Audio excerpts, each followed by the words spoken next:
Bonjour à tous, bienvenue sur ce 4ème épisode de Fateology.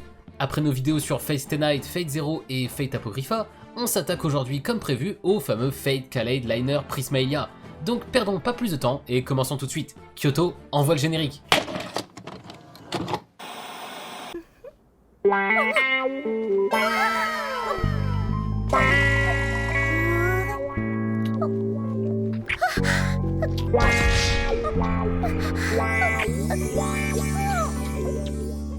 Merde, non, c'est pas la bonne vidéo là, le générique, j'ai dit. それでも可能性があるんならかける価値はあるな、正義の味方として。旅は終わりだしよ。この子は僕が使う。人類の救済に必要なことだ。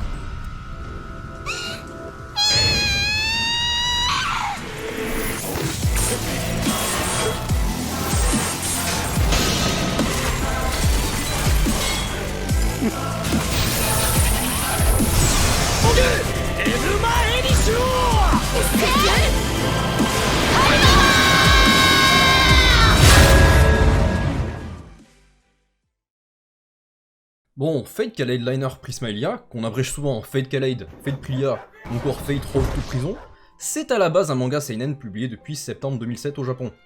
Écrit par Hiroshi Hiroyama, le manga est divisé en plusieurs parties que je ne nommerai pas car leur nom est tout simplement imprononçable. La première est en 2 tomes, suivie de la deuxième en 5 tomes, et la troisième en compte actuellement 12, et est toujours en cours de parution. Il a par la suite été adapté par le studio Silverlink. Celui-ci compte actuellement 4 saisons, sorties entre juillet 2013 et septembre 2016, pour un total de 42 épisodes. Un OAV, un moyen-métrage dans le genre de Fate Carnival Phantasm, et 2 films. Le premier est un préquel venant en gros raconter le passé de Shiro dans cet univers alternatif, et est vraiment excellent. Le deuxième, quant à lui, vient continuer la 4ème saison de l'animé, et est sorti il y a quelques mois à peine. Et oui, on dirait peut-être pas comme ça, mais Fate Kaleid c'est devenu un sacré morceau mine de rien. Mais on n'a pas encore expliqué de quoi ça parle. Il faut savoir que les différentes parties sont assez différentes les unes des autres, mais pour pas spoiler, on va simplement vous donner le pitch de base. Bien se passer, ne t'inquiète pas. Sylv von Heinsbern, qui habite avec Shiro et ses 2 servantes Lysrit et Sela, T'inquiète. mène une vie normale d'écolière, jusqu'au jour où le Kaleido-Stick magique Ruby, une espèce de baguette parlante, décide qu'elle ferait une meilleure maîtresse que Rin, et décide de la transformer en Magical Girl. Se retrouve ainsi malgré elle à devoir remplir la mission qui avait été donnée à Rin, celle de rassembler les 7 cartes de classe contenant les âmes des esprits héroïques qui apparaissent dans Fate Stay Night. Ces cartes peuvent notamment être équipées pour permettre d'obtenir les pouvoirs correspondants aux héros enfermés dedans. Supervisée par Rin et aidée par Miyu, une autre Magical Girl qui a passé un contrat avec Saphir, la baguette sœur de Ruby, va donc devoir combattre pour récupérer les cartes. Du coup déjà à partir de ça, vous devez avoir compris qu'on a là un concept assez différent des Fates auxquels on est habitué. Ici, plus de servants, mais des cartes contenant le pouvoir des esprits héroïques, et on est clairement dans un animé typique de Magical Girl. Ça permet à la franchise de se renouveler, et c'est toujours quelque chose d'appréciable. Beaucoup moins sombre que les Fates précédents, il est clairement plus facile à suivre. On retrouve notamment un grand nombre de moments slice of life dans les 3 premières saisons. Il est d'ailleurs le premier animé Fate à s'aventurer dans ce côté slice of life, qui sera ensuite repris dans Emiya-san Chi no Kyo no Gohan par exemple. Pour ce qui est de l'aspect Magical Girl, il entraîne évidemment des dialogues et résolutions de problèmes assez niais parfois, mais c'est le genre qui veut ça, et je pense que Kaleid peut servir de porte d'entrée vers le genre Magical Girl pour certains. Je dois moi-même avouer que j'ai maintenant bien envie de me lancer dans Cardcaptor Sakura, mais je m'égare donc recentrons un peu tout ça. Avant de trop parler de la franchise dans sa globalité, j'aimerais qu'on se concentre sur les qualités propres de Fate Kaleid en tant qu'animé et non en tant qu'entrée dans la franchise Fate. Fate Kaleid est un animé qui arrive à bien mêler les différents genres. Sur les parties tranches de vie, il arrive à être assez comique en se prenant pas trop au sérieux.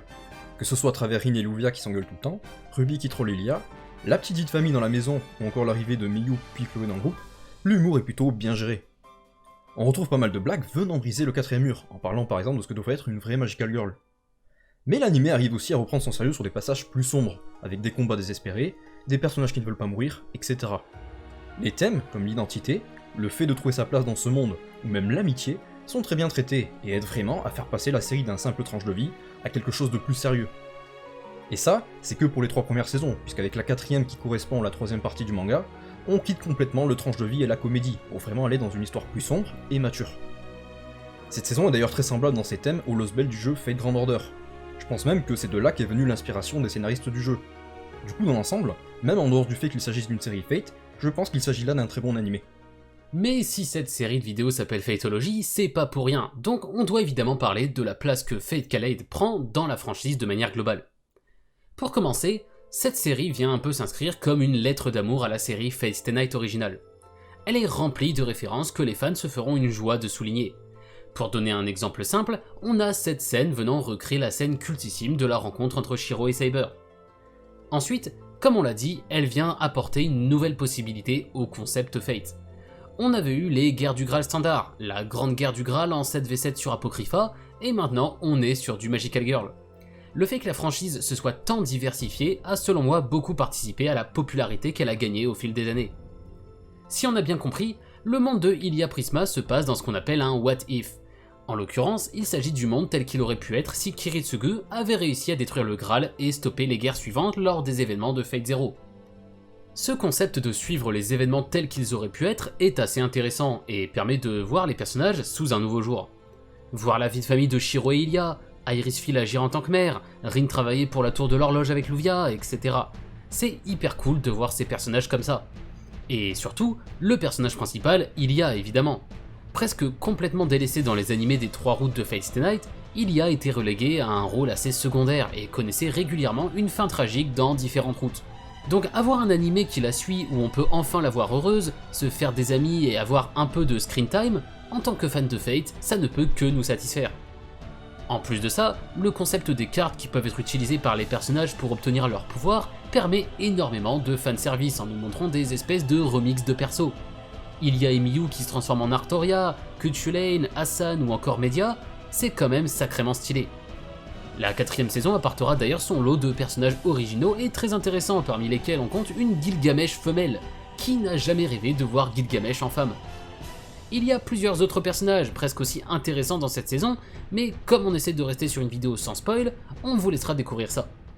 Je ne peux cependant pas me retenir de vous dire qu'on a dans le film Fate Kaleid Oath Under the Snow la version de Shiro la plus stylée qu'on ait pu voir, tout Fate confondu, donc vraiment faut pas rater ça. Bon, j'imagine qu'il faut maintenant parler de défendre dans la pièce, comme on dit. Puisqu'on pourra pas l'esquiver éternellement, je parle bien évidemment des éléments ecchi de l'animé. Faut savoir que ça c'est compliqué d'en parler sans risquer de se faire suicider par YouTube ou de passer pour un fou furieux, mais on va faire de notre mieux.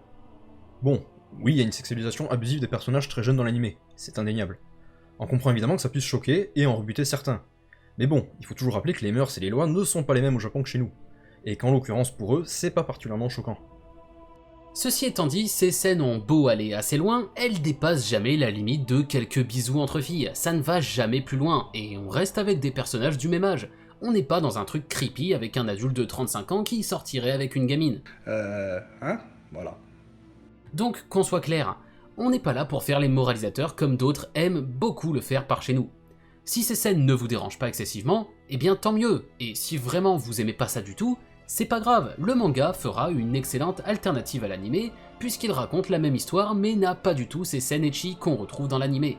On vous incite donc à aller le lire plutôt que de skip complètement Kaleid, car ce serait quand même dommage de se priver d'un si gros morceau de la franchise Fate, d'autant plus qu'il vaut vraiment le coup. Du coup, pour conclure, Fate Kaleid c'est un animé très sympa à voir. Il gère très bien le passage des moments tranches de vie et comédie aux moments d'action plus sombres, et vient proposer une vraie alternative pour nos personnages favoris de Fate. Il est en plus superbement animé, avec les passages d'action qui n'ont pas à rougir face aux autres séries Fate, qui étaient pourtant eux-mêmes déjà connus pour leur grande qualité visuelle. Exactement, et pour finir, j'ajouterais même que mine de rien, il a beau être moins connu, j'ai trouvé ce Fate Kaleid beaucoup plus agréable à regarder que Fate Apocrypha. C'est donc une vraie entrée dans la franchise qui mérite parfaitement sa place, et que toute personne se prétendant fan de Fate se doit d'aller voir. Ceci étant dit, on vous remercie d'avoir regardé cette vidéo, et on espère qu'elle vous aura plu. Kaleid était un sujet difficile à traiter, comme il est très différent des autres Fate, et qu'il divise les fans sur la question du fanservice, mais on a fait ce qu'on a pu. Du coup, le prochain épisode de Fateology portera sur l'énorme morceau qui est FGO, donc on vous attend au rendez-vous à ce moment-là. Et sur ces mots, on vous laisse, et on se retrouve à la prochaine vidéo.